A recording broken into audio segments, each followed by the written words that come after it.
Donc vous me posez une question sur les deux décisions qui sont prises, Monsieur Idri. C'est ça, pour savoir pour quelle raison, du coup, le tribunal administratif de Marseille nous demande d'annuler le permis de construire qui a été validé au mois de juillet 2014. Alors, effectivement, c'est sur demande du préfet de retirer cette délibération, ce permis de construire.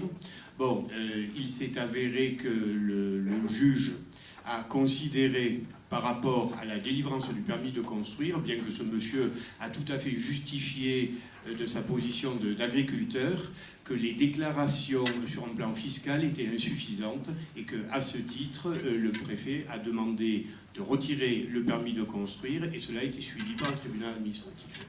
C'est la seule raison? C'est la seule raison que l'on m'a donnée. Je parle sous contrôle du service de l'urbanisme. Et est-ce qu'il y a un lien avec la grosse interrogation et le dossier de l'agence régionale de santé qui concerne M. Idri ou pas? Pas que je sache. Concernant les pratiques qu'il a en matière d'abattage, vous voulez dire? C'est pas des pratiques, parce que si je reprends les mots exacts de ce dossier, c'est un rapport qui a été donné par l'agence régionale de santé en 2012, donc largement avant que l'on délivre ce permis de construire à M. Idri. Je reprends les mots exacts de l'agence régionale de santé, qui sont très exactement ici. Concernant l'un des sites identifiés, le site de M. Idri ou Pen Mirabeau, il s'agit d'un site d'abattage clandestin. Oui, c'est bien ce que je vous dis. Plus de 500 moutons abattus pour la fête.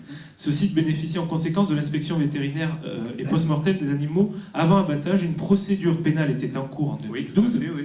Et ce qu'il faut signaler quand même, c'est qu'il y a eu plusieurs malades, grièvement malades, dans ce rapport de l'ARS que l'on vous donnera si vous souhaitez le consulter. Donc on a quand même un permis de construire qui a été délivré à quelqu'un, qui a été mis en cause par l'agence régionale de santé concernant un site d'abattoir clandestin sur la commune des Pen Mirabeau. C'est quand même... Attendez. Là, je crois que vous mélangez deux choses. Un permis de construire est accordé sur des bases juridiques.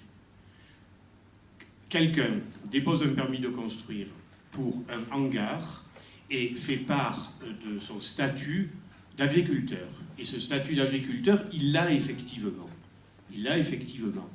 Quelles que soient les infractions qu'il ait pu commettre par ailleurs en matière de législation et en matière sanitaire, on n'a aucune raison de ne pas accorder un permis de construire.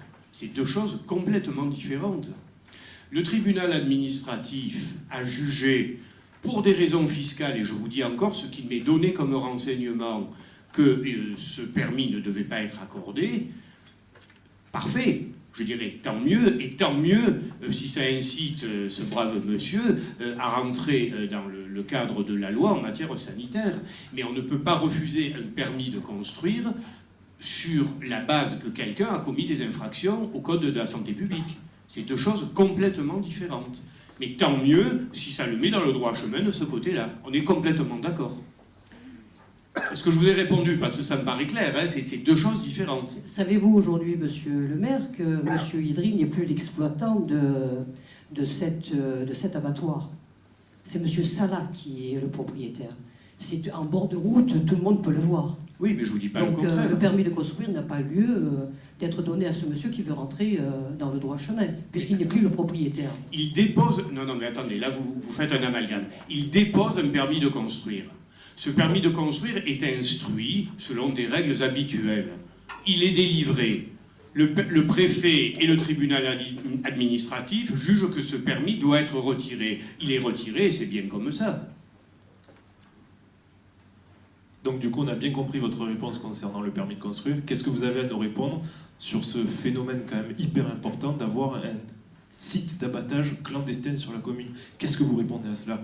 Parce qu'il y a eu des malades derrière, il y a eu plusieurs personnes... Attendez, vous l'avez dit vous-même, ça remonte à 2012, les sanctions ont été prises. Les sanctions ont été prises. Je veux dire, on n'est pas responsable de toutes les illégalités qui peuvent être commises sur une commune. Aujourd'hui, l'agence régionale de santé a fait ce qu'elle avait à faire, c'est tant mieux. Chacun fait son boulot.